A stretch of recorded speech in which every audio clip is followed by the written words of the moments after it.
मिनश्शैतानिर रजीम बिस्मिल्लाहिर्रहमानिर्रहीम। अज़ीज़ तालबा व तालिबात अस्सलाम वालेकुम। पिछली जो वीडियोस थी उसमें हमने जमात दाहम की नज़म नंबर 3 ख़ताब ब जवानान इस्लाम में शेर नंबर 1 से शेर नंबर 7 तक जो है वो जायज़ा लिया है। अब हम शेर नंबर 8 देखते हैं। गवाह दी हमने जो इस्लाफ से मीरास पाई थी, सुरैया से ज़मीन पर आसमान ने हमको दे मारा। तो गवाह देना का मतलब है कि खो दी। असलाफ जो है हमारे अबोजदाद है, मीरास है जो विरसे में मिलती है।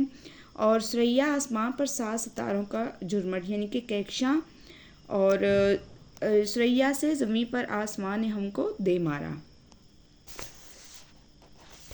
आजकल के अल्लामा इकबाल शेर में कहते हैं कि आजकल के मुसलमानों ने जब इस्लामी तौर तरीक़े को पस्ते पुष्ट डालकर मगरबी तौर तरीक़ा अपनाए हैं, इसी दिन से हमारा ज़वाल शुरू हो गया है। मुसलमानों ने कुफ्र व शिर्क से लड़ने के बजाय इनकी ग़ुलामी कबूल कर ली। मुसलमानों ने अपनी तलवारों को जंग आलूद कर दिया और जहाद का दर्स भूल गए हैं, यानी कि उन्होंने मगरबी जो है तौर तरीक़ा अपना लिया है। मुसलमानों ने तालीमात रसूल सल्लल्लाहु अलैहि वसल्लम को भुलाकर मगरबी फ़िक्र को अपनाया है। मुसलमानों के पास 2 चीज़ें ऐसी थी जिससे वो मार्का फ़तह करते थे, एक कलाम अल्लाह और एक रसूल सल्लल्लाहु अलैहि वसल्लम की तालीमात। मुसलमानों ने इन दोनों को तर्क कर दिया है, जिसकी वजह से पस्ती इनका मुकद्दर बन गया है। जब मुसलमानों ने इस्लाम की राह से हटकर ज़िंदगी गुजारना शुरू की और अल्लाह ताला ने इन्हें ज़मीन पर उतार दिया, एक वक्त था कि मुसलमानों की हुकूमतें 3 बराए आज़मों पर सदियों तक फैली हुई थी। मुसलमानों ने अल्लाह और उसके रसूल को छोड़ दिया और अब वो अपने घरों में कैद ग़ुलामों की ज़िंदगी बसर कर रहे हैं। गैरत, ईमान और क़यादत की थी, जिसकी बदौलत मुसलमान सुरैया यानी कि सितारों की बुलंदी से भी आगे निकल गए थे। सुरैया अरबी में एक सितारे का नाम है और मुराद है बुलंदी।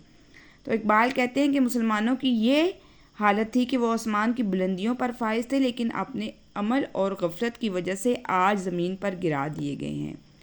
तो आसमान ने हमको दे मारा एक इस्ताराती अंदाज़ है जो ज़वाल की शिद्दत को ज़ाहिर करता है।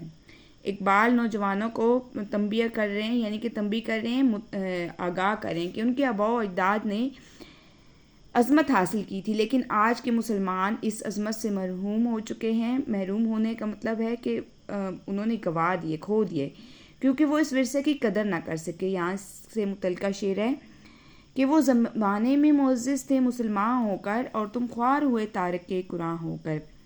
शेर नंबर 9 देखते हैं। हुकूमत का तो क्या रोना, वो एक आर्जी शह है, नहीं दुनिया के आईने मुस्लिम से कोई जारा। शायर अल्लामा इकबाल कहते हैं कि आज मुसलमान बेहतरीन हाल में है। मुसलमान अब ग़ुलामी की ज़िंदगी बसर करें। कभी इन मुसलमानों ने 1000 बरस तक यहीं पूरी शान और शौकत से हुकूमत की थी। वो हमारे आबा व अजदाद थे, मगर इस सरज़मी पर ग़ुलामी की ज़िंदगी गुजार रहे हैं। मुसलमान आज हुकूमतों का रोना रो रहे हैं, इनसे इनका तख्त छीन लिया गया है, वो कोई ताकत नहीं रखते। तो ये सरासर गलत है। मुसलमानों के पास जब हुकूमतें जो थीं और हुकूमतें थीं इतनी तादाद में नहीं थी, तब भी मुसलमान खुद ही में एक ताकत रखता था। जब बदर के महाज पर 313 के मुकाबले पर 1000 का लश्कर आया, तो तब मुसलमानों के पास सिवाय अल्लाह पर ईमान के क्या था, मगर मुसलमानों ने जवामर्दी से इस जंग को जीता और अपनी अहमियत कुफार पर वाज़ेह कर दी।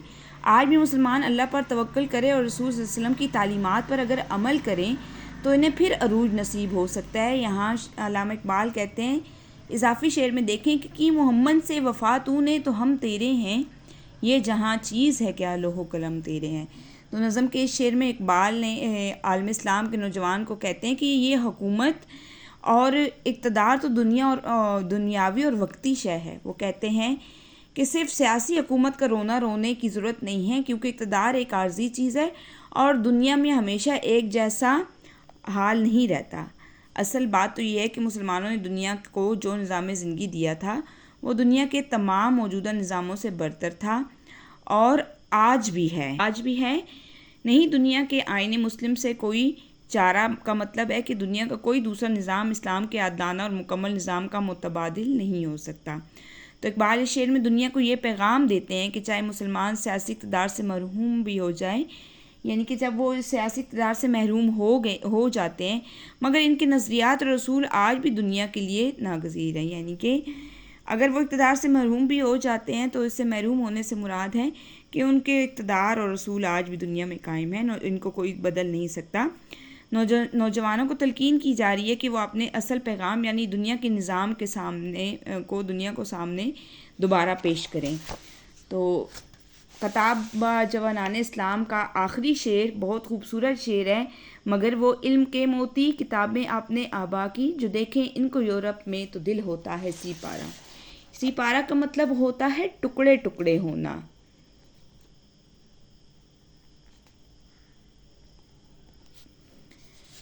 شاعر کہتا ہے کہ مسلمان اپنے اقتدار کھونے پر غم منا رہے ہیں، مگر مسلمانوں کو اپنے اسلاف کی ان تعلیمات اور ان کتابوں کے کھو جانے کا کوئی ملال نہیں ہے. یعنی کہ ہمارے آباء و اجداد نے کی جو کتابیں تھیں جن پر انہوں نے عبور حاصل کیا، یعنی کہ وہ کیمیا دان بنے اور انہوں نے جن کتابوں سے فائدہ اٹھایا، مسلمانوں کو جو نصیحتیں اسلاف نے کی تھی، جو علم انہوں نے کتابی شکل میں ہم تک پہنچایا تھا، وہ مسلمانوں کی غفلت تھی، اس کا مفید استعمال نہیں کیا. مگر اب مغرب نے ان پر غور و فکر کر کے ترقی کر لیا ہے. جبکہ آج کل کے مسلمان صرف حکومت کا رونا رو رہے ہیں، ان کو اپنے آباء و اجداد کے قیمتی کتابوں سے کوئی غرض نہیں ہے. یورپ کی یہ ترقی اور عظیم کارنامے دراصل ہمارے اسلاف کی تحقیقات اور علم سے ہی ممکن ہوئے. یورپ میں آج جتنی بھی ترقی ہوئی ہے، ہمارے آباء و اجداد کی کتابوں سے انہوں نے فائدہ اٹھایا. جیسے جابر بن حیان نے علم کیمیا میں، امام غزالی نے فلسفہ میں، اور ابو القاسم زہروی نے سرجی میں جو خدمات انجام دیں وہ یورپ نے اپنے لیے استعمال کیے اور ترقی حاصل کر لی. تو ہم نے اپنے سرمایہ کی قدر نہ کی جو آج مغرب کی لائبریریوں میں رکھی ہیں، جنہیں دیکھ کر اب مسلمان صرف پچھتا ہی سکتا ہے. یعنی کہ اب مسلمان جو ہے، وہ علامہ اقبال کہتے ہیں کہ ہماری جو کتابیں ہمارے آباء و اجداد کی یورپ میں چلی گئی ہیں، اب ہم دیکھتے ہیں تو اس سے کیا ہوتا ہے، ہمارا دل ٹکڑے ٹکڑے ہو جاتا ہے. مسلمانوں کو جس چیز کے کھو جانے کا افسوس ہونا چاہیے وہ اسلاف کی میراث علوم و فنون اور ان کی کتابیں ہیں.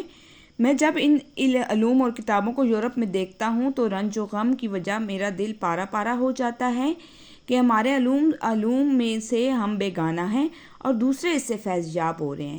اس شعر میں اقبال نے مسلمانوں کی علمی زبوحالی کا جو ہے وہ نوحہ کرتے ہیں.